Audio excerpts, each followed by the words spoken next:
दोस्तों, इसी साल जब भारत ने ऑपरेशन सिंदूर को अंजाम दिया था तो पूरी दुनिया ने हमारी ताकत का लोहा माना था। 22 अप्रैल 2025 को पहलगाम में हुए कायराना हमले का हमने ऐसा चुनकर बदला लिया कि पाकिस्तान की रूह तक कांप गई थी। हमने 7 और 8 मई को आतंकी ठिकानों पर जोरदार हमला बोला और उन्हें तबाह कर दिया। लेकिन इस कार्रवाई से बौखलाए पाकिस्तान ने पहली बार अपनी पूरी ताकत झोंक दी। 7 से 10 मई तक उन्होंने भारत के मिलिट्री बेस और अहम ठिकानों पर ड्रोन और मिसाइलों से एक साथ हमला करने की कोशिश की। यह एक फुल स्केल लड़ाई जैसा माहौल था और भले ही हमारे एयर डिफेंस सिस्टम ने उन हमलों को नाकाम कर दिया, लेकिन इस 3 दिन के संघर्ष ने यह साफ कर दिया कि भविष्य की लड़ाइयां कितनी घातक और अलग होने वाली हैं। इसने भारत के थिंक टैंक को यह एहसास दिलाया कि अब हमें पारंपरिक सुरक्षा से आगे बढ़कर एक ऐसे अभेद्य किले की जरूरत है जिसके रहते दुश्मन वॉर भी नहीं कर पाएगा। और अब इसी को लेकर एक धमाकेदार अपडेट सामने आई है। डीआरडीओ ने बेंगलुरु में एक बड़ी इंडस्ट्री सिनर्जी मीट 2025 का आयोजन किया और उसी मीटिंग में प्रधानमंत्री नरेंद्र मोदी जी के एक बेहद गुप्त और महत्वाकांक्षी महाप्रोजेक्ट से पर्दा उठा दिया गया है। प्रधानमंत्री जी ने डीआरडीओ को साफ निर्देश दिया है कि भारत की सुरक्षा के लिए एक ऐसे मायावी रक्षा कवच को तेजी से विकसित किया जाए और उसका उत्पादन शुरू किया जाए जो भारत को भविष्य के हर हवाई खतरे से पूरी तरह महफूज रखेगा।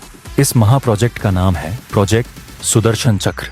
जी हाँ, भगवान श्री कृष्ण का सुदर्शन चक्र जो एक बार चलने के बाद दुश्मन का विनाश करके ही लौटता था, ठीक उसी तरह भारत का यह सुदर्शन चक्र भी दुश्मन की हर मिसाइल, हर ड्रोन और हर फाइटर जेट को आसमान में ही पहचान कर भस्म कर देगा। ये खबर इतनी बड़ी है कि इसने न सिर्फ हमारे दुश्मनों की नींद उड़ा दी है, बल्कि दुनिया के बड़े बड़े देशों को भी हैरान कर दिया है। लेकिन दोस्तों, वीडियो में आगे बढ़ने से पहले आपसे एक रिक्वेस्ट है। इस वीडियो को लाइक करो और कमेंट बॉक्स में जय हिंद जरूर लिखो, क्योंकि जय हिंद कहना हम सबके लिए गर्व की बात है। दोस्तों, ये प्रोजेक्ट सुदर्शन चक्र भारत का अब तक का सबसे बड़ा, सबसे महंगा और सबसे एडवांस्ड एयर डिफेंस प्रोग्राम होने जा रहा है। यह कोई एक सीमित मिसाइल सिस्टम नहीं है जो सिर्फ एक शहर को सुरक्षा दे। यह एक नेशनल एयर डिफेंस शील्ड होगा, एक ऐसा अभेद्य सुरक्षा कवच जो पूरे भारत के आसमान को लॉक कर देगा। यह एक सक्रिय किला होगा जो पूरे भारत को 360 डिग्री सुरक्षा प्रदान करेगा। हमला किसी भी दिशा से हो, किसी भी ऊंचाई से हो, सुदर्शन चक्र उसे हवा में ही खत्म कर देगा। भारत को इतने बड़े सुरक्षा कवच की जरूरत इसलिए है क्योंकि हमारे दुश्मन अब हाइपरसोनिक मिसाइलों जो आवाज की गति से 5 से 10 गुना तेजी से हमला करती है और स्वार्म ड्रोन यानी 100 से 200 सस्ते ड्रोन के झुंड से हमला कर रहे हैं। हमारे मौजूदा डिफेंस सिस्टम में मिसाइलें सीमित हैं जो ऐसे झुंडों को नहीं रोक सकती। लेकिन इस सुदर्शन चक्र को जो चीज सबसे ज्यादा घातक और भविष्य का हथियार बनाती है वह है इसकी मिसाइलें नहीं, बल्कि वे खतरनाक ऊर्जा हथियार जिनके बारे में हमने अब तक सिर्फ हॉलीवुड फिल्मों में देखा था।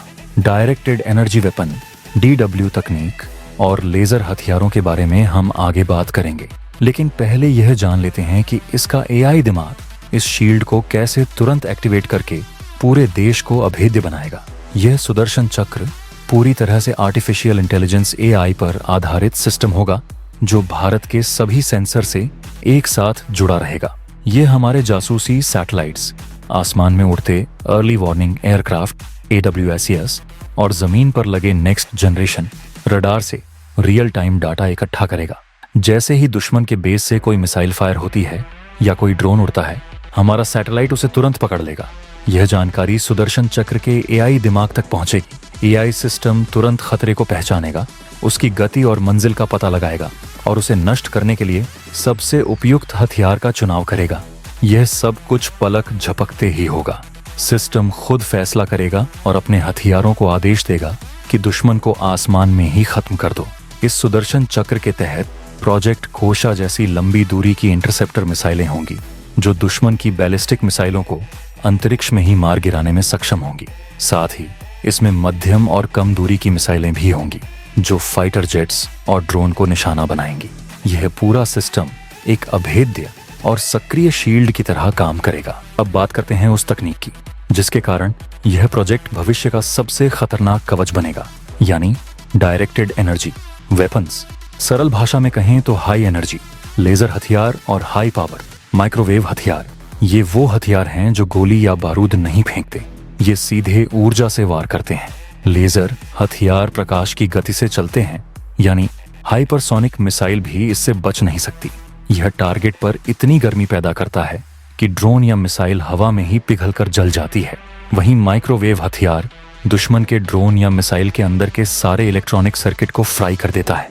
इसका सबसे बड़ा फायदा है कि लेजर हथियार तब तक फायर कर सकता है जब तक उसे बिजली मिलती रहती है, यानी यह स्वार्म ड्रोन के झुंड का मुकाबला करने के लिए सबसे परफेक्ट हथियार है।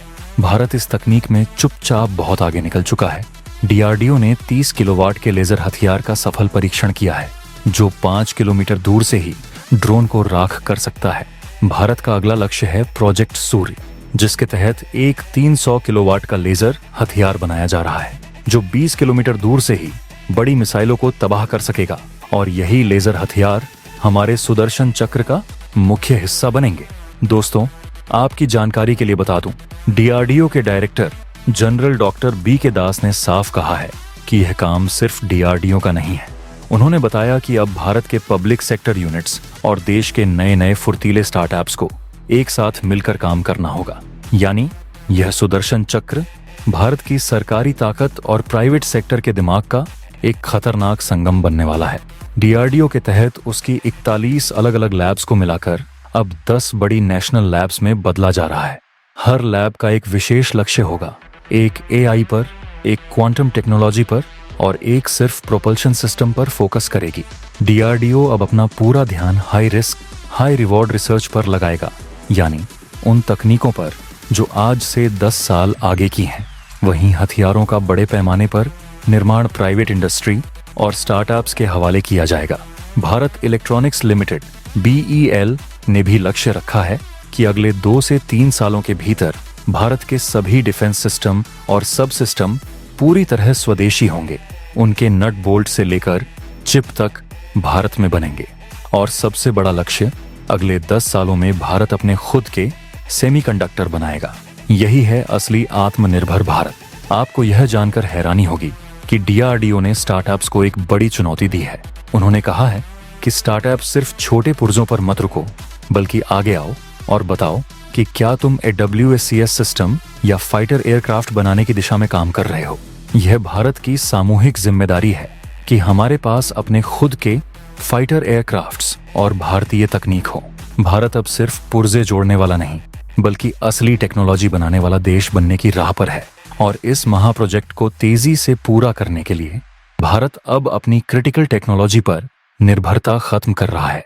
भारत ने अपनी अस्त्र मिसाइल के लिए रूस पर निर्भरता खत्म करते हुए अपना खुद का RF सीकर विकसित कर लिया है। इसी साल जुलाई 2025 में इस स्वदेशी सीकर वाली अस्त्र मिसाइल का सफल परीक्षण भी हो चुका है। स्टार्टअप्स को फंडिंग देने के लिए भी हल निकाला गया है। भारत के बड़े वैज्ञानिक डॉक्टर R.A. माशेलकर ने सुझाव दिया है कि हर सरकारी विभाग के बजट का 1% हिस्सा इन नए स्टार्टअप्स से नई तकनीक खरीदने के लिए रिजर्व रखा जाए। ऑपरेशन सिंदूर ने भारत को जगा दिया। प्रधानमंत्री ने अभेद्य कवच का आदेश दिया। डीआरडीओ ने प्रोजेक्ट सुदर्शन चक्र का ऐलान किया। यह एक ऐसा AI आधारित किला होगा जिसमें लेजर, माइक्रोवेव, मिसाइलें और नेक्स्ट जेन रडार सब एक साथ काम करेंगे। और इस महाप्रोजेक्ट को 2035 तक पूरा करने के लिए भारत अब अपनी रणनीति पूरी तरह बदल चुका है। यह सिर्फ एक नए एयर डिफेंस सिस्टम की खबर नहीं है, यह एक नए भारत के जन्म की घोषणा है। एक ऐसा भारत जो किसी भी बाहरी खतरे से निपटने के लिए पूरी तरह आत्मनिर्भर और महाशक्तिशाली बनने की राह पर चल पड़ा है। इस शील्ड के एक्टिवेट होते ही दुश्मन वॉर भी नहीं कर पाएगा। तो दोस्तों, इस वीडियो को शेयर करो ताकि हर भारतीय तक यह ताकतवर खबर पहुंचे। अगर आपने अभी तक इस वीडियो को लाइक नहीं किया है तो लाइक करें, चैनल को सब्सक्राइब नहीं किया है तो सब्सक्राइब करें। मिलते हैं अगले वीडियो में। जय हिंद।